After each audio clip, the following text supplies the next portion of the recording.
ચાલો આજે વાત કરીએ એક એવા માણસની જેમણે આખું જીવન મૌન રહીને બીજાની સેવામાં વિતાવી દીધું, પણ એમની એ ચૂપકીદીનો અવાજ ઇતિહાસમાં આજે પણ ગુંજે છે. જી હા, આપણે વાત કરી રહ્યા છીએ રવિશંકર મહારાજની.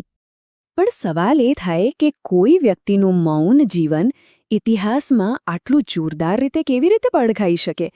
મતલબ એક એવા માણસ જેમણે ક્યારેય નામ કે પ્રસિદ્ધિની પાછળ દોટ ન લગાવી, છતાં આજે પણ એમનું જીવન આપણને બધાને પ્રેરણા આપે છે.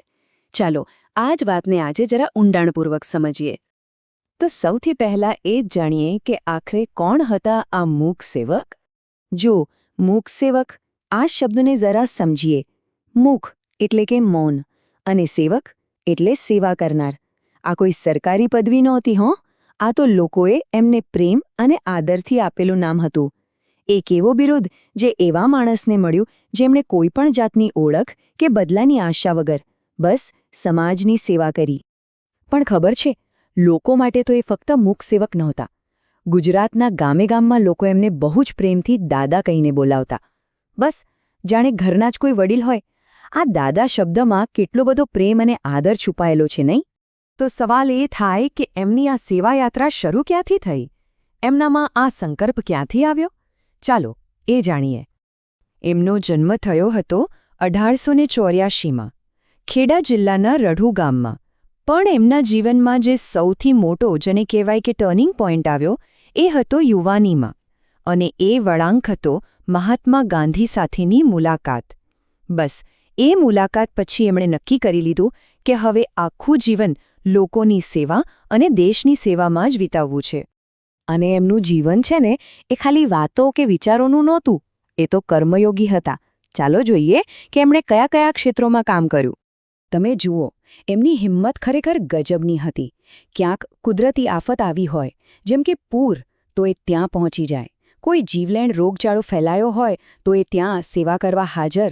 અરે, જ્યારે કોમી રમખાણો થતા હતા ત્યારે તો એ ડર્યા વગર હિન્દુ મુસ્લિમ વિસ્તારોમાં એકલા ફરીને શાંતિ સ્થાપવાનો પ્રયત્ન કરતા. એટલું જ નહીં, એમણે લોકોને દારૂ તમાકુ જેવા વ્યસનોમાંથી પણ છોડાવ્યા, અને જે બહારવટિયાઓથી લોકો ડરતા હતા એમને પણ સમજાવીને સાચા રસ્તે વાળ્યા. એમનું આખું કામ જાણે આ એક જ વાક્યમાં સમાઈ જાય છે: માર્ગ ભૂલેલા જીવન પથિકને માર્ગ ચીંધવા ઊભો રહું. સાચે જ, જે લોકો જીવનમાં રસ્તો ભટકી ગયા હતા એમના માટે તો એ એક દીવાદાંડી જેવા હતા. હવે એક બહુ જ રસપ્રદ વાત. એમના કામ જેટલા મોટા હતા ને, એટલું જ એમનું જીવન સાદું હતું. અને કદાચ એમની અસલી તાકાત આ સાદગીમાં જ હતી. જરા કલ્પના કરો, એક માણસ જે સાવ સાદું ધોતિયું અને ટોપી પહેરે, ગામે ગામ પગપાળા જ ફરે, પણ એમનો પ્રભાવ એટલો બધો કે જ્યારે ગુજરાત રાજ્ય બન્યું ત્યારે એનું ઉદ્ઘાટન કરવા માટે એમની પસંદગી થઈ. શું વિરોધાભાસ છે, નહીં? ભલે એમની પાસે મોટી મોટી ડિગ્રીઓ નહોતી, પણ જીવનનું જે વ્યવહારુ જ્ઞાન હતું એ કોઈનાથી ઓછું નહોતું. તો પછી આટલી શક્તિ આવતી ક્યાંથી હતી? એનો જવાબ એમના જીવનના 3 પાયાના સિદ્ધાંતોમાં છે. પહેલું, શ્રમ એટલે કે સખત મહેનત. બીજું, સાદાઈ.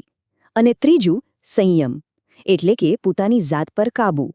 બસ આ 3 ગુણો જ એમની તાકાત હતા.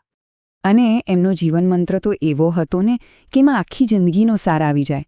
એમનો મંત્ર હતો, ઘસાઈને ઉજળા થઈએ, બીજાના ખપમાં આવીએ. મતલબ કે બીજાના કામમાં આવીને, બીજાની સેવા કરીને જ આપણે પોતે વધુ સારા બની શકીએ છીએ. શું વિચાર હતો! તો લગભગ 1 સદી સુધી સેવા કર્યા પછી આ દાદા આપણા માટે શું મૂકીને ગયા છે? એમનો વારસો શું છે? ચલો હવે એના પર વાત કરીએ. વર્ષ હતું 1984.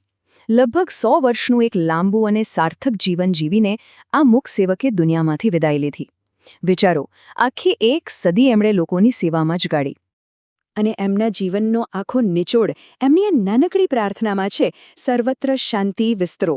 બસ આટલું જ. આખી દુનિયામાં બધે જ શાંતિ ફેલાય. આનાથી મોટી બીજી કઈ ઈચ્છા હોઈ શકે? એટલે છેલ્લે એક સવાલ મનમાં રહી જાય છે. આજનો જમાનો કેવો છે? સેલ્ફ પ્રમોશનનો, પોતાની જાતને બતાવવાનો.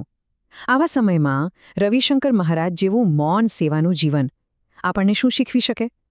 આ એક એવો સવાલ છે જેનો જવાબ કદાચ આપણે બધાએ પોતપોતાની રીતે શોધવાનો છે.